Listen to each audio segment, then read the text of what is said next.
Lithium orotate is an over-the-counter nutraceutical, and it consists of orotic acid, a compound produced naturally in the body, and lithium, an alkali metal. Lithium is present in the diet, mainly in grains and vegetables. This is why the supplement is often called nutritional lithium. Lithium has been added to the World Health Organization's list of nutritionally essential trace elements.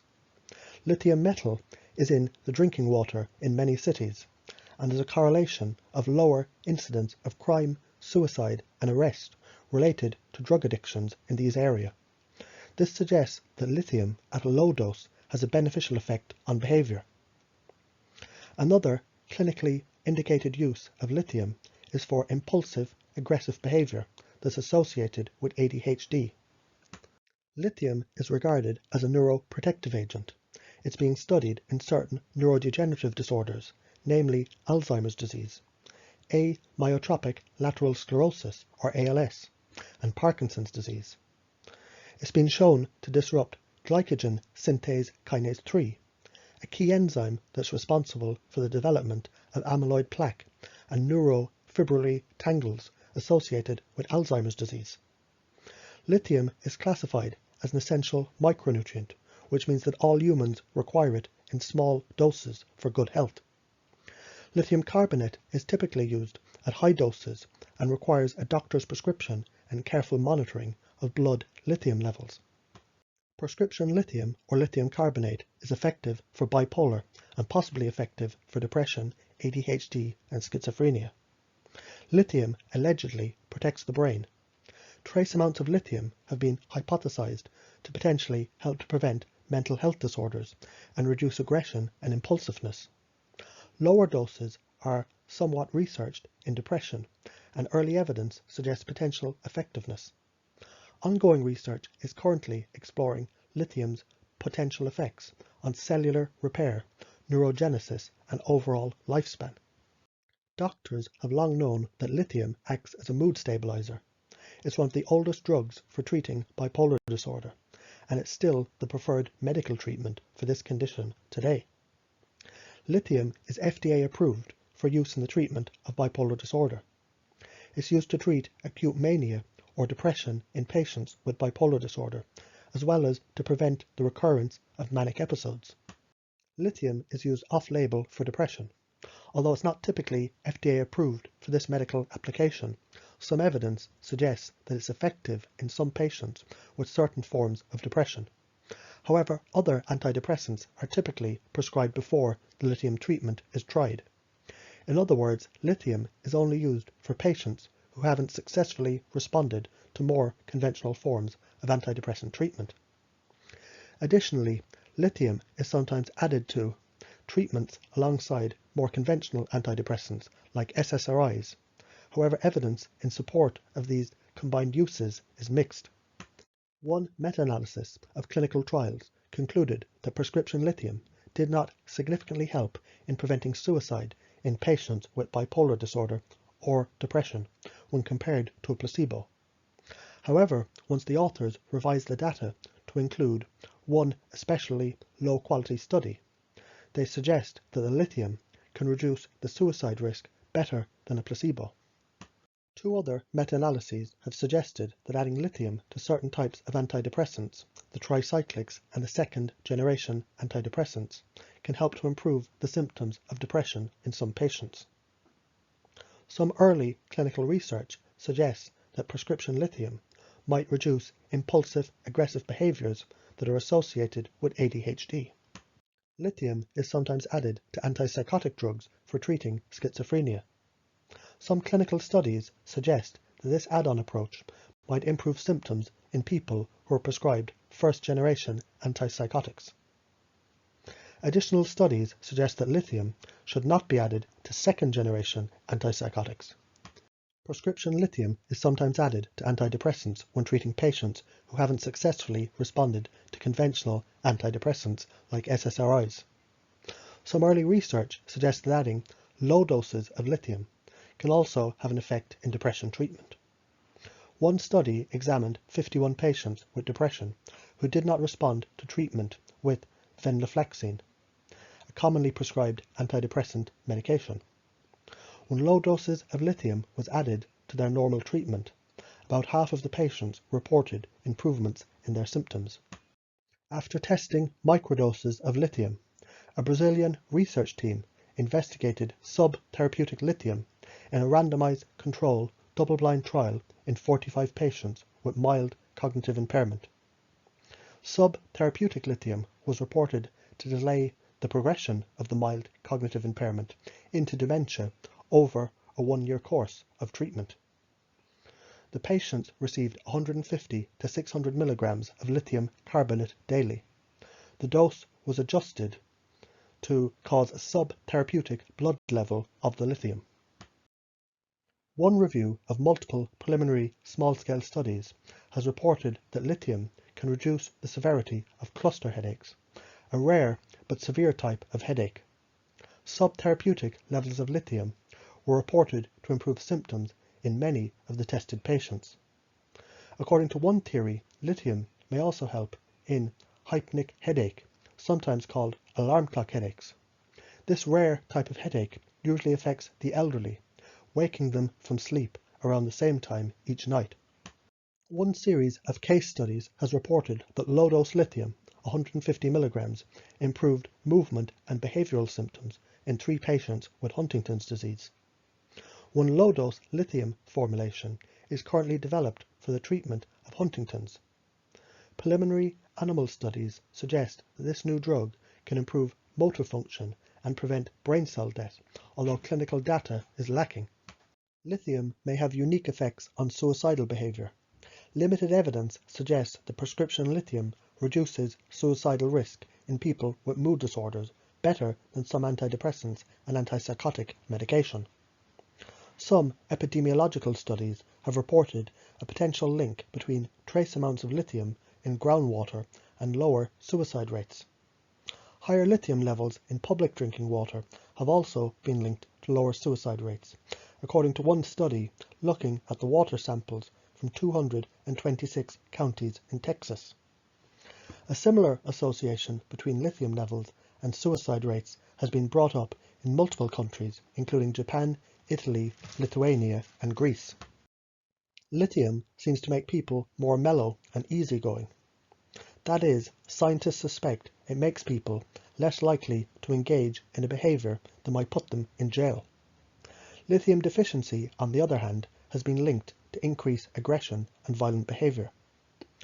Some researchers claim that areas with higher concentrations of lithium in the drinking water have lower rates of homicide, rape, and theft. This is according to a study looking at 9 years' worth of data from 27 counties in Texas. A study performed in Greece reported similar results.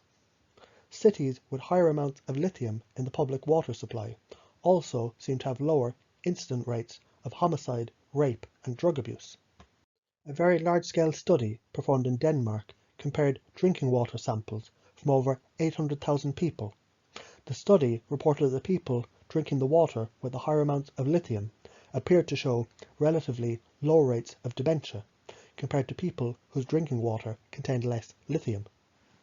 Higher lithium levels in drinking water have also been linked with a lower risk of death from Alzheimer's.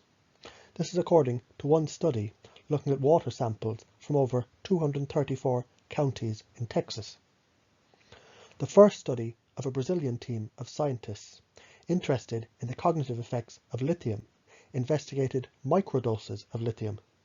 They used 300 micrograms per day of elemental lithium over 15 months, which is about 1.5 milligrams of lithium carbonate. That's 100 times less than the low-dose lithium treatment. They reported that this microdose can be associated with reduced cognitive impairment in Alzheimer's patients.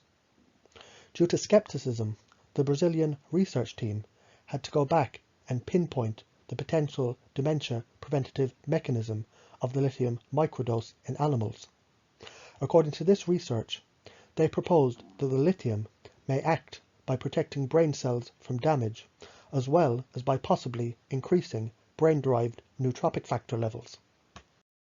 One old study published in 1982 treated 42 alcoholic patients with 150 milligrams of lithium orotate daily for at least 6 months. The authors claimed that about 1/3 of the patients went 1 to 3 years without relapsing, and that a quarter of them went 3 to 10 years without relapsing. The same study reported some mild side effects, including muscle weakness, loss of appetite, and mild apathy. However, these were said to have disappeared when the supplement was given less frequently. As a prescription medicine, lithium is used to treat several psychiatric conditions, including bipolar disorder, depression, and schizophrenia. One curious phenomenon dates over 100 years back, and is known as the crazy waters of Texas. While many mineral springs contain lithium, the mineral wells in Texas became famously known as crazy waters. Texas had many mineral water resorts back in the 19th century, and thousands of so-called crazy people, and those with various chronic health problems, used to travel to these springs in order to get the healing benefits of the lithium. Others reported good health just living nearby the spring. There's also anecdotal cases from France in the 1930s. The French physician, Dr. Rice Brion, recalls that a preparation called Dr. Gustin Lithium was especially popular in southern France around that time. It's quite simply for that reason that you don't have a lot of manic depressives in Marseille, he said. Only one recent study provides us with partial clues. According to one survey of over 3,000 Japanese students, those with the higher levels of lithium in their local tap water reported fewer symptoms of depression. However, this association was not confirmed by additional follow-up studies, suggesting that this reported finding may not be genuine. Anecdotes aside, we're still missing hard evidence about the effect of trace amounts of lithium on preventing mental health disorders like depression and bipolar. One study in Texas found an association between higher trace levels of lithium in the tap water and lower rates of death by any cause.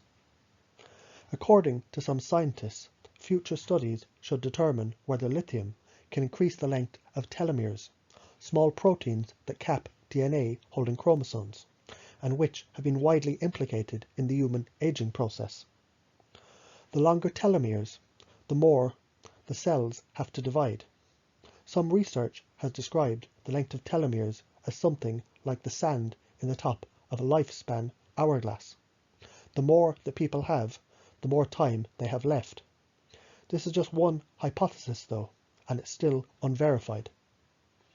Other scientists say that lithium may improve the mitochondrial turnover, which maintains healthy mitochondria. However, this effect has only been reported in roundworms. Additionally, mitochondrial health has only been linked to lifespan by a handful of limited studies, so this connection also remains unconfirmed. Preliminary reports from a few animal studies suggest that a sub-therapeutic lithium dose could potentially block NMDA receptors, which could theoretically prevent cellular damage caused by excess glutamate activity or excitotoxicity. Scientists are also exploring whether lithium inhibits GSK3, an enzyme that plays several critical roles in energy metabolism, cell growth, and the immune system. Overactivity of GSK3 has been tentatively associated with a number of diseases, including bipolar disorder and Alzheimer's disease. Blocking the GSK3 could theoretically prevent the death of brain cells or apoptosis, although human studies would need to confirm this. Other research teams are investigating the potential effects of low doses of lithium for preventing some of the toxic effects of lead exposure. While some cell and animal studies suggest a potential neuroprotective mechanism of the lithium, these suggestions are still unproven in humans and are mostly theoretical at this time. Basic science suggests that cells depend on lithium for proper development and repair. For example, one animal study in rats has reported that lithium increases the concentration of brain-derived nootropic factor, nerve growth factor, and GDNF throughout the brain. These compounds are commonly known as neurotropic factors, meaning that they directly stimulate the growth of the brain and its cells. Neurotropic factors increase the birth of new neurons to theoretically help to regrow the brain and repair brain damage. The birth of new brain cells is called neurogenesis, and some researchers believe it's important for recovering from mental illness. Similarly, these neurotropic factors might also increase neuroplasticity, the brain's ability to make new connections and adapt throughout life.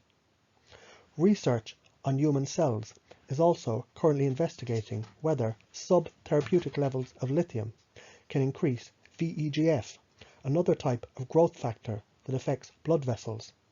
This could hypothetically help with the repairing of blood vessels after a brain injury like a stroke. Growth factors aren't the only area of research. Several studies are looking at whether lithium stimulates stem cells in the blood, the brain, and the bones, which have been implicated in tissue repair after an injury. There's also some research teams looking at how lithium impacts autophagy. Autophagy translates to self-eating and is biologically equivalent to a detox from a cellular perspective. Autophagy takes old cell material, it recycles it, and it reuses the components. This process is believed to play a key role in regenerating aging cells and preventing diseases. And it's this process that's therefore believed to play a key role in determining overall lifespan and longevity. According to some highly preliminary research, lithium may improve the glucose transport and glycogen synthesis in insulin-resistant rats. Based on these preliminary findings, the authors of the above suggest that lithium should be further studied in patients with diabetes and insulin resistance. Some early research in animals suggests that lithium can decrease the risk of bone fractures and promote bone growth. However, the effects of the supplemental doses of lithium on the bone health in humans has not yet been explored. Lithium may interact with the immune system through several different potential mechanisms. Scientists are currently investigating how the lithium might affect the following pathways in cells of animals. Inhibiting GSK3, which might theoretically reduce autoimmunity. Increasing the production of immunoglobulin G and immunoglobulin M antibodies, while also potentially decreasing the action of inflammatory prostaglandins, and suppressing Th1 cells and interferon gamma. Based on a handful of preliminary animal cell studies, some scientists have proposed that lithium may have some notable effects on the circadian rhythm, the body's master clock that helps to regulate sleep, digestion, and other important daily activities and processes. Specifically, lithium has been suggested to lengthen the circadian rhythm period, which could theoretically help to treat some sleep issues and other problems that can arise when the circadian rhythm is desynchronized from its normal 24-hour cycle. Relatedly, some other research is currently investigating whether lithium may help to activate various genes and proteins that are involved in the sleep-wake cycle, which could therefore potentially help the body to stay in sync with the day and the night cycles. In short, this could point to a potential role of lithium in making the body and the brain more sensitive to zeitgebers, or biological cues from the time of day. For more information about herbs, supplements, and natural treatments, check out my website.